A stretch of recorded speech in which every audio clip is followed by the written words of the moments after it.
بچی نے پوچھا کہ میں جاب کرتی ہوں، جو سیلری میری آتی ہے تو میرے والد صاحب لے لیا کرتے تھے، اور یہ ان کا جملہ تھا کہ جب تک لڑکی کی شادی نہ ہو تو ماں باپ بچی کی سیلری کے مالک ہوتے ہیں۔ وہ کہتی ہے مجھے بھی کوئی اعتراض نہیں تھا، اور میرے والد صاحب اسی سے گھر کے اخراجات کرتے تھے، اور ہر سال والد صاحب اپنے نام سے قربانی کرتے رہے، میرے نام سے نہیں کی۔ اب مجھے پتہ چلا کہ یہ پیسہ تو میرا تھا اور مجھ پہ ہر سال قربانی واجب تھی، تو کیا میں جتنے سال کی قربانی نکلی ہے انہیں مجھے ادا کرنا ہوگا؟ دیکھیں بیٹا، سب سے پہلے تو ایک بات سمجھ لے، اور کاش والدین بھی سمجھ لیں، میں بار بار اسی لیے کہتا ہوں۔ اب والد صاحب نے کہا کہ جب تک لڑکی کی شادی نہ ہو سیلری کے مالک ماں باپ ہیں۔ اچھا، شادی کے بعد کون مالک ہوگا؟ پھر لڑکی تو نہیں ہوگی، پھر آپ کہیں گے اب شوہر مالک ہوگا۔ کمائے بیٹی، مالک کا وہ ہے، لیکن آپ مالک بن بیٹھے، پھر شوہر مالک بن بیٹھا۔ یاد رکھیں، نہ ماں باپ مالک ہوتے ہیں، نہ شوہر مالک ہوتا ہے۔ اس سے شوہروں کو کرنٹ لگے گا، بہت ساروں کو جو یہ فتوے دیتے رہے نا کہ یہ بیوی کے سیلری پہ ہمارا حق ہے۔ ایک پیسے کا حق نہیں ہوتا آپ کا، وہ بیوی نے جاب کی ہے، بیوی کی سیلری ہے، چاہے تو ماں باپ کو دے، اگر محتاج ماں باپ ہے تو بس اتنا دینا بچی کے لیے ہوگا کہ بھی کھانا پینا لباس وغیرہ وہ ہو جائے، بس نان نفقہ جس کو کہتے ہیں، باقی پوری سیلری کے مالکہ آپ تھیں۔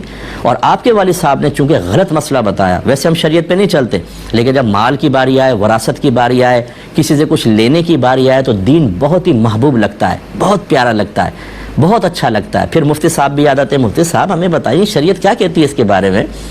اس سے پہلے آپ نے کبھی مفتی صاحب کو یاد نہیں کیا، اور یقین ہے کہ اس کے بعد پھر کبھی کریں گے بھی نہیں۔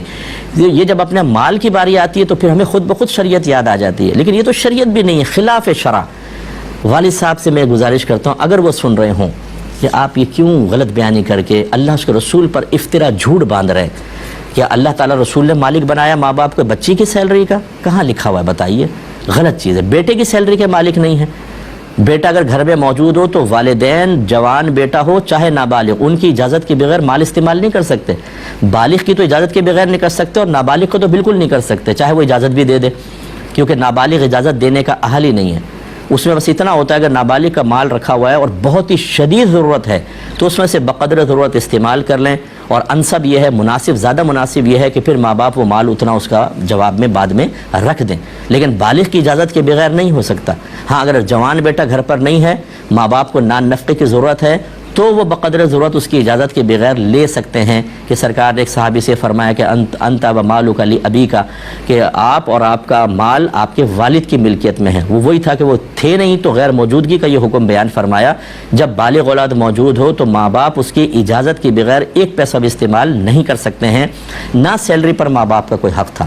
اچھا، اب دوسری بات یہ کہ اگر بچی نے وہ سیلری والد صاحب کو دی، کس قصد و ارادے سے دی؟ اگر مالک بنانے کے ارادے سے دی تو آپ ہو گئی شرعی فقیرہ، کہ آپ کے پاس کچھ بھی نہیں رہا تو پھر تو آپ پر کوئی قربانی واجب ہے ہی نہیں۔ اور اگر ایسا نہیں ہے بلکہ آپ نے مالک بنانے کی نیت سے نہیں دی، ویسے دے دی کہ چلے آپ استعمال کریں، تو پھر یہ دیکھا جائے گا کہ سال کے آخر میں جب یہ قربانی کے ایام آئے تو آپ کی سیلری میں سے والد صاحب کے پاس اتنا جمع تھا کہ جس سے وہ قربانی کر سکیں۔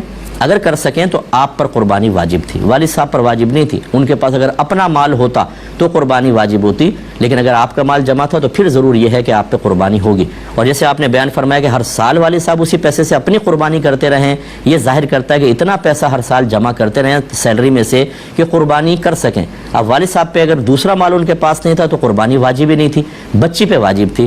اس سے بھی آپ یہ دیکھیں کہ جب مسائل نہیں سیکھتے تو ترک قربانی واجب، ایک بار ترک کی گناہ صغیرہ، دوسری سال ترک کی گناہ صغیرہ، تیسرے سال ترک کی گناہ کبیرہ، اس کے بعد گناہ کبیرہ نام اعمال میں لکھا جاتا رہے گا۔ اور کر کون رہے؟ ماں باپ، وہ جو ہم بچوں کی آخرت کے بھی ذمہ دار ہیں، دنیا کے بھی ذمہ دار ہیں۔ علم نہیں سیکھیں گے، آپ جو مجھے سن رہے ہیں بہت سارے، اور میرے کلپ بنا کے دوسروں کو بھی آپ سنائیں، کتنے ماں باپ ایسے ہیں کہ میں ظاہر شرع کو دیکھ کر اگر یہ فیصلہ کروں تو بیجا نہیں ہوگا کہ وہ خود اپنے بچوں کے جہنم میں جانے کا سبب بنیں گے۔